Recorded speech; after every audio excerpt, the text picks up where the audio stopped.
ሰላም እንዴት ናችሁ? ዛሬ እጅግ በጣም አስገራሚና ምናልባትም ብዙዎቻችሁ እንዴት ሊሆን ይችላል ብላችሁ የምትጠራጠሩትን ነገር ግን በሳይንስ የተረጋገጠ ታላቅ የጤና ጥቅም ይዤላችሁ መጥቻለሁ። ወጥ ስንሰራ እንዲሁም ቁርስ ስናዘጋጅ ወይንም ኬክ ስንጋግር እንግዲህ የምንጠላውን ያ የተናቀ የእንቁላል ቅርፊት በውስጡ ምን ይዞ እንዳለ ልነግራችሁ ነው የመጣሁት።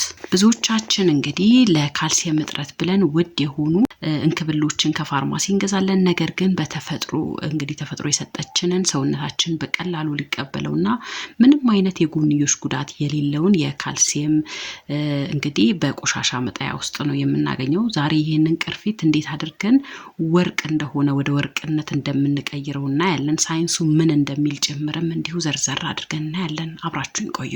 እንቁላል ስንል እንግዲህ አብዛኛውን ጊዜ በአእምሯችን የሚመጣው በውስጡ ያለው አስኳልና ነጩ ክፍል ነው። ፕሮቲን እንዳለው እናውቃለን፣ እንዲሁም ቫይታሚን እንዳለው እናውቃለን። ነገር ግን ተፈጥሮ ይህንን ውድ ንጥረ ነገር እንግዲህ ጠቅላላ ያዘችው ሽፋን ወይንም ደግሞ ቅርፊቱ የስሱ ፓርት ላይ ነው ማለት ነው። የእንቁላል ቅርፊት 95% የተገነባው ማለት ነው በካልሲየም ካርቦኔት ነው። ይህ ማለት ደግሞ በአጥንታችን ውስጥ ካለው ንጥረ ነገር ጋር 99% ተመሳሳይነት አለው። የሰውነታችን ይህን ንጥረ ነገር እንደ ባዕድ ነገር ሳይሆን እንደ ራሱ ክፍል አድርጎ በቀላሉ እንዲቀበለው ይረዳዋል። አሁን ወደ ዋናው ቁም ነገር እንግባ። ለምንድነው የእንቁላል ቅርፊት መመገብ የሚያስፈልገው ወደሚለው ማለት ነው።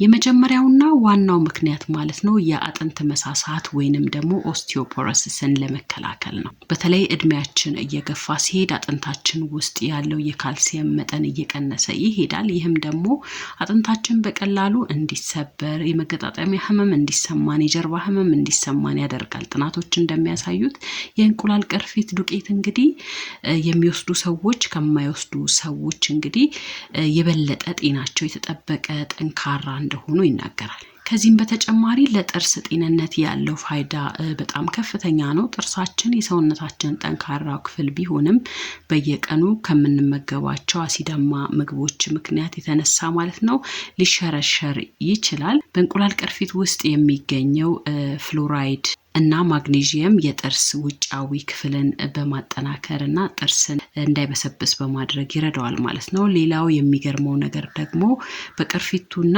በውስጠኛው ክፍል መካከል የሚገኘው ስስ የሆነችዋ ነጯ ፓርት ሜምብሬኗ ማለት ነው።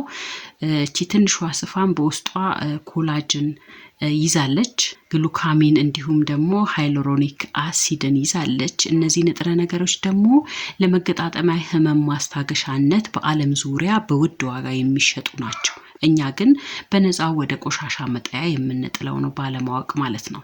አሁን ይህንን ሁሉ ጥቅም ለማግኘት እንዴት ማዘጋጀት እንዳለብን በጥልቅ እንይ። ይህ ክፍል በጣም ጥንቃቄ የሚፈልግ ነው። ምክንያቱም ጥሬውን የእንቁላል ቅርፊት መመገብ ለተለያዩ የባክቴሪያ ያጋልጣል። ለምሳሌ ለሳልሞኔላ ሊያጋልጠን ይችላል። ስለዚህ የመጀመሪያው የራሳችንን ንጽህና መጠበቅ ነው። ከዛ በኋላ የእንቁላሉን ንጽህና መጠበቅ ይኖርብናል ማለት ነው። ቅርፊቱን በንጹህ ውሃ ወስደን እንግዲህ በደንብ ማጠብ ይኖርብናል። ቀጥሎም ቅርፊቶቹን በደንብ ማፍላት ያስፈልጋል። አንድ ትልቅ ብረት ድስት ወስዳችሁ ውሃ ጨምራችሁ ሙልት አድርጋችሁበት ለ10 እስከ 15 ደቂቃ ቅርፊቱን በደንብ አንተክትኩት። ይህ ሂደት እንግዲህ ማንኛውም አይነት ተላላፊ ባክቴሪያዎች ሙሉ ለሙሉ እንዲወገዱ ያደርጋል። ቅርፊቶቹ ከፈላ ውሃ ወጥተው እንግዲህ ውሃው እንዲጠነፈፍ ማድረግ ይኖርባቸዋል። አሁን ደግሞ የማድረቅ ሂደት መካሄድ አለበት። ለምሳሌ በፀሐይ ብርሃን ማድረቅ ትችላላችሁ። ነገር ግን ደግሞ ይበልጥ እንዲፈጥንላችሁ በምድጃ ወይንም ደግሞ በኦቨን ውስጥ አድርጋችሁ ለ10 ደቂቃ ቀስ ባለ እሳት ማለት ነው ማድረቅ ይኖርባችኋል። ይህ ሂደት እንግዲህ ቅርፊቱ እንዲሰባበርና ለመፍጨት እንዲመች ይረዳናል።